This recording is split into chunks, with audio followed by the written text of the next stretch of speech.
Hello, everyone. Welcome back to another live stream. So this week we have been talking about the content CPR framework that Shane Sams talked about in episode 52 of the Content Heroes podcast. And we've been, so the day before yesterday, we talked about what it means to be consistent. So the CPR framework is consistent, prolific, and relentless. And then yesterday we talked about being prolific with our content. And so today I want to talk about being relentless. And just full transparency, this is the one that I think that I've struggled with the most. And there's, so the thing I want to ask is what's the point of creating great content if no one sees it? And I know that there is value. We talked about on the consistency side of things. There's value in really building those muscles of learning how to be consistent and building up a body of work.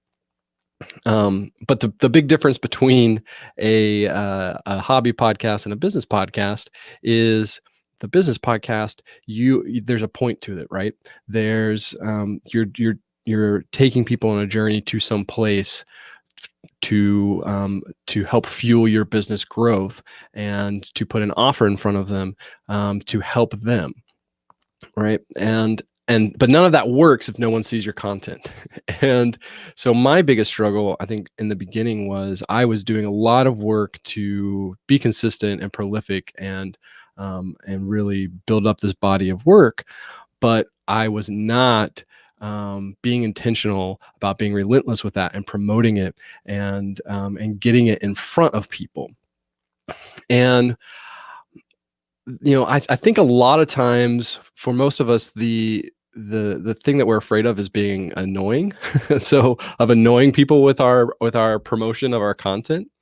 And that, I think that's partially it for me, but it was also just a bandwidth issue. Like I didn't have the time and energy to, or at least those were the stories I was telling myself, to really be relentless about promoting my content.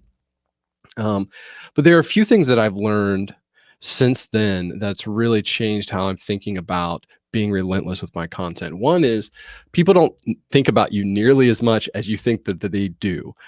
So we don't want to we don't want to annoy people, but most of the time they're not even really thinking about us. Like people are scrolling their feeds or they're getting emails, and unless we're emailing them like 5 times a day, most of the time people aren't judging us based on how often we show up in their feed or in their inbox.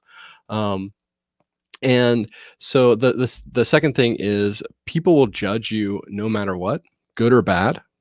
That's how our brains are wired. Like we make decisions and judgments on things. So people will judge you no matter what. So you might as well do your thing. You might as well do what you're meant to do and not worry about it. And then the third thing is, it's not your job to decide someone else's interest level. So, and what I mean by that is I've made a lot of times I've held back because I've gone ahead and made the decision that this person wouldn't be interested. And then later on, they might find out about whatever it is I'm talking about. And it turns out that they were, but I had no idea. I made that decision for them. So that's not my job. So there, on like with email and with social and everything, there are tools to opt out. Let people opt out if they don't want to hear about you. That's totally fine.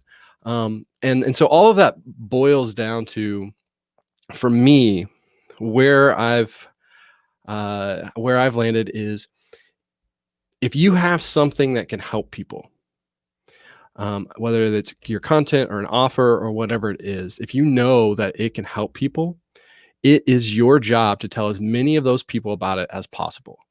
And like I might even go so far as to say you have a moral obligation to tell as many people about it as possible.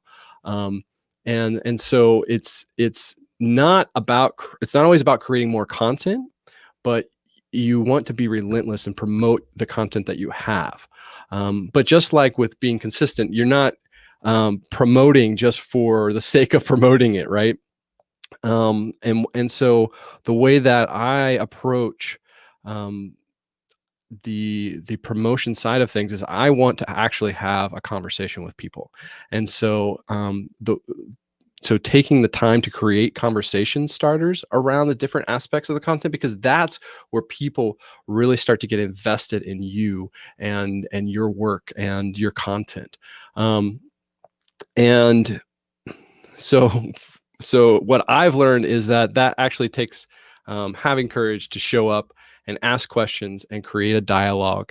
I started to build that muscle when I started the podcast and doing the interview style show.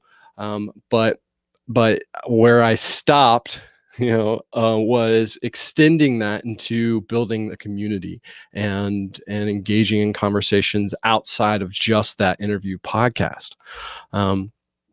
And so so great content has multiple points of conversation that intersect. And so it's through discussion of the pieces themselves that we truly begin to form a community around content. And so all that to say, the question that I want to ask you is, what would your life look like in 12 months if starting today you became just twice as relentless with your content? What would that look like for you? What would that look like for your business and for the life that you're building and for your audience and the people that you're serving? So think about that, because you owe it to yourself and to your audience to find out the answer to that question. So consistent, prolific, relentless. We created a simple worksheet to go along with this podcast episode.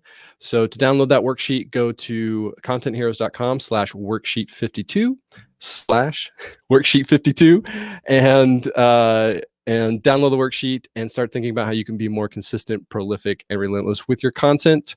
And until next time, go be a hero, everyone.